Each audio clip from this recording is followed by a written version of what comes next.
नमस्कार, आप देख रहे हैं छतरपुर के लोगों की पहली पसंदीदा न्यूज चैनल खबर की तहकीकात। आइए अब खबरें देखें विस्तार से। राज्य के वित्त मंत्री ने की समीक्षा बैठक, कहा सरकार का राजस्व की चोरी कतई बर्दाश्त नहीं की जाएगी। आपको बता दें कि झारखंड राज्य के वित्त मंत्री राधाकृष्ण किशोर ने प्रखंड कार्यालय के सभागार में अधिकारियों के साथ समीक्षा बैठक की। इस दौरान उन्होंने अधिकारियों से कहा कि एक समय था कि निचले वर्ग के लोग किसी खास समुदाय के सामने साइकिल पर चढ़कर चलने से डरते थे, जिस कारण लोग मुख्य धारा से हटकर गलत रास्ते पर चले गए थे, जिन्हें बड़ी मशक्कत के बाद मुख्य धारा की ओर लाया गया। इसलिए सरकारी दफ्तर के अधिकारी अपने कार्य प्रणाली में सुधार लाए और कार्यालय आने वाले लोगों की बात को सुन उनकी समस्या को तत्काल दूर करे। वित्त मंत्री ने कहा कि उनके कार्यकाल में किसी की मनमानी नहीं चलेगी। उन्होंने कहा कि सरकार के राजस्व की चोरी पर सख्ती से कार्रवाई किया जाए। उन्होंने अवैध उत्खनन और परिचालन पर पूरी तरह से लगाम लगाने की बात कही। उन्होंने कहा कि उन्हें जानकारी मिली है कि क्षेत्र में हाईवा पर 18 टन का चालान रहता है, पर 28 टन बोल्डर ढुलाई की जाती है। वहीं एक चालान पर कई ट्रिप बोल्डर ढोए जाते हैं, जिससे सरकार की राजस्व की क्षति होती है, जिसे तत्काल प्रभाव से रोक लगाने का निर्देश अंचलाधिकारी को देते हुए कहा कि किसी एक भूमि का 4-4 लोगों का दाखिल खारिज कर दिया जाता है, जिस पर विशेष रूप से ध्यान देने की जरूरत है। वहीं वैसे गैर मंजूरवा जमीन पर अवैध रूप से कब्जा जमाए हुए है, उसे मुक्त कराया जाए और गलत तरीके से जो जमाबंदी कराए हुए है, वैसे जमीन की जमाबंदी को रद्द करते हुए मुक्त कराए, ताकि विकास की योजनाओं को क्रियान्वित करने के में अड़चन न आए। इस प्रशासन की और राजनीतिक व्यवस्था कि हम अपने कार्यों में इतना संवेदनशीलता देखते हैं कि जो फेंस सीटर लोग हैं, जो उग्रवादी संस्था की तरफ जा सकते हैं, उनको हम अपने मेन स्ट्रीम में डेमोक्रेटिक सिस्टम में कैसे इधर लाए, ये हम सब की जिम्मेवारी। अगर हम त्वरित न्याय नहीं देंगे, उनके कार्यों का निष्पादन यदि हम त्वरित नहीं करेंगे, तो कभी भी वो उस फेंस से उनकी ओर जा सकते हैं। तो उद्देश्य यही है, मेरा अपना अनुभव रहा है, मैं ऐसे नहीं बोलता हूँ कि। और सबसे बड़ी बात है, बहुत उग्रवाद पर जिन लोगों ने लिखा है, केडी सक्सेना ऐसे लोग और डीके सिंह ऐसे लोगों ने कई आर्टिकल लिखा है, और उन लोगों ने कहा कि एक सोशियो इकोनॉमिकल प्रॉब्लम। तो मैंने कहा कि सोशियो इकोनॉमिकल प्रॉब्लम होता तो सबसे पहले कटिहार और बिहार के पूर्णिया में होता, इसलिए कि वहाँ 4D में लैंड होल्डर्स है, लैंड लॉर्ड, उनके 32,000-28,000 एकड़ जमीन के मालिक। हमारे पलामू प्रमंडल में एक ही फैमिली है जिनके पास 3 डिजिट जमीन है, 800 एकड़ नगर भवनाथ। अगर होना था उग्रवाद तो वहां होता, हमारे यहां से कैसे शुरू हुआ?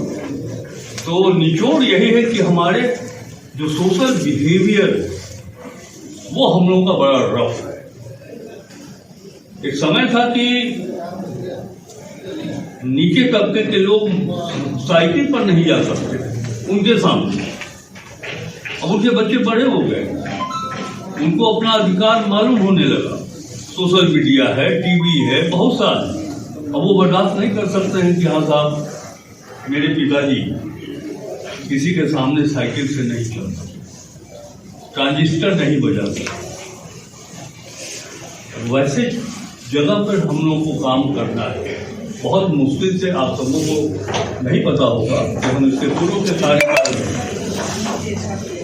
मैं ये कह सकता हूँ कि स्थानीय पुलिस ने वो भूमिका नहीं निभाई थी उग्रवाद पर नियंत्रण के लिए, जो भूमिका व्यक्तिगत रूप से मैंने निभाया। और हम ये कभी नहीं चाहेंगे कि फिर से उनकी उत्पत्ति हो जाए हमारे क्षेत्र में या फिर पलामू जिले। बैठक का उद्देश्य यही था, यही है कि आप सबों से हम अनुरोध करते हैं, इतना दिमाग में बैठा लीजिए कि यह जो सरकारी व्यवस्था है वह आपकी निजी व्यवस्था नहीं। यह जो राजनीतिक और प्रशासनिक व्यवस्था है वो राधा कृष्ण किशोर की निजी और व्यक्तिगत नहीं है। हम पब्लिक के लिए, आप भी पब्लिक के लिए जो काम होना है हम बताएंगे कि ये हो सकता है। जिस काम में विलंब हो रहा है तो हम ये बताएंगे कि इस काम में विलंब क्यों हो रहा है। मुझको एक शिकायत मिली, मैंने इनसे बात करके, एसडीओ साहब से बात करके मैंने कहा कि आप जाइए, और मैंने सिर्फ इतना ही चिट्ठी उस पर लिखा था कि जो भी आवश्यक कार्रवाई होगा वो करें। अब वो यहाँ आता है अंचल अधिकारी जी के कार्यालय में, और आपके सीआई ये कह देते हैं कि नेता मंत्री से पैरवी कराते हो। ये बहुत गलत बात है। आप सुनिए उनकी बात। मेरे पास 2 दर्जन ऐसे इंस्टांस हैं कि 20 दिन से लोग जाति प्रमाण पत्र के लिए और जन्म प्रमाण पत्र के लिए दौड़ रहा है, और 10-20 दिन से उनको दौड़ाया जा रहा है। क्यों लगेगा 10 दिन से? आज कर रहा है, 3 दिन का समय लेंगे, हम करेंगे उसको।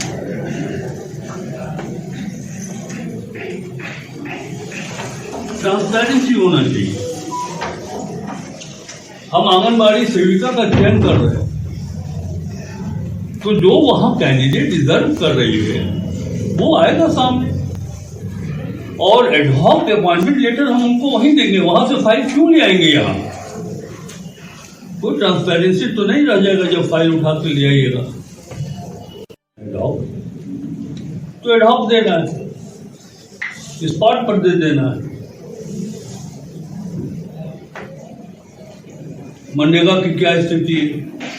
मेरे ऐसे व्यक्ति से तो नहीं छिपी हुई है, इसीलिए हमने कहा कि डिटेल रिव्यू हम बाद में करेंगे। गरीबी उन्मूलन की योजना पर अगर हम लोग खेलना शुरू करें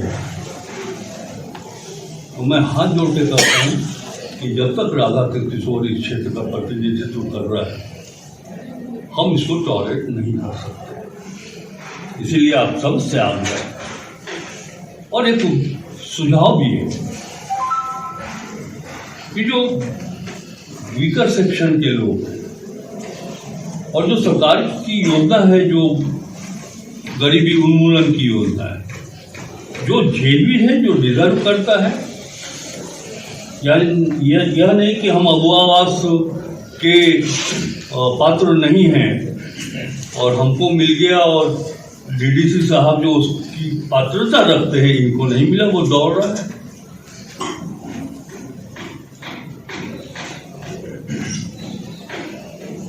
ये फेयर एकदम नहीं हो सकता। इसलिए हम किसी को पॉइंट नहीं कर रहे, एक जनरल सेंटीमेंट से जो आपके सामने रख रहे हैं। और हम ये राधा कृष्ण किशोर अपने निर्वाचन क्षेत्र में मंत्री के रूप में नहीं, हम एक टीम वर्क के साथ काम करना चाहते हैं। आपका सहयोग चाहिए, हमको रेवेन्यू भी चाहिए छतरपुर से। क्रशर, स्टोन क्रशर की एक गाड़ी एक चालान पर 4 मार जाती है। हमारे डिपार्टमेंट का रेवेन्यू लॉस हो रहा है। अगर चालान है 10 टन का तो हम 22 टन लेके जा रहे हैं, ये हमारा रेवेन्यू लॉस हो रहा है। सीओ बताएं कि कितनी बार आपने जांच किया है। मैं बहुत बड़ा अर्थशास्त्री तो नहीं हूँ, लेकिन 45 वर्षों का जो संसदीय जीवन का अनुभव है उसके आधार पर मैंने टारगेट रखा है कि अगले फाइनेंशियल ईयर 2025-26 में हम एडिशनल रिसोर्स मोबिलाइज करेंगे लगभग 15,000 करोड़ के। ये हमारा टारगेट है। डिफरेंशिएट में कमर्शियल टैक्स से अलग, माइन से अलग, इन सब चीज़ों से अलग। तो ये एकदम नहीं करिए, बल्कि अगर यहाँ अनुमंडल पुलिस पदाधिकारी जी हैं कि नहीं हैं, कोई बात नहीं, आप उनसे संपर्क करिए, रेगुलर चेक करिए। हम अपना बॉडीगार्ड दे देंगे आपको, एकदम दिलवाएंगे। इस अवसर पर प्रशिक्षु आईएएस सह एसडीओ आशीष गंगवार, डीडीसी शबीर अहमद, अपर समाहर्ता कुंदन कुमार, अंचलाधिकारी उपेंद्र कुमार, बीडीओ आशीष कुमार साहू, सीडीपीओ शीला कुमारी सहित अंचल और प्रखंड के सभी विभाग के अधिकारी और कर्मचारी के अलावे अशोक सोनी, मुकेश प्रसाद, गोविंद प्रसाद गुप्ता, हरिंदर सिंह, कमलेश यादव, मोहन जायसवाल, कुर्बान अंसारी, सरताज खान, पन्नू यादव, मुनारिक यादव, ओम प्रकाश चंद्रवंशी, गुड्डू अंसारी, नौखेज सरताज, मुश्ताक अहमद सहित कई लोग मौजूद थे।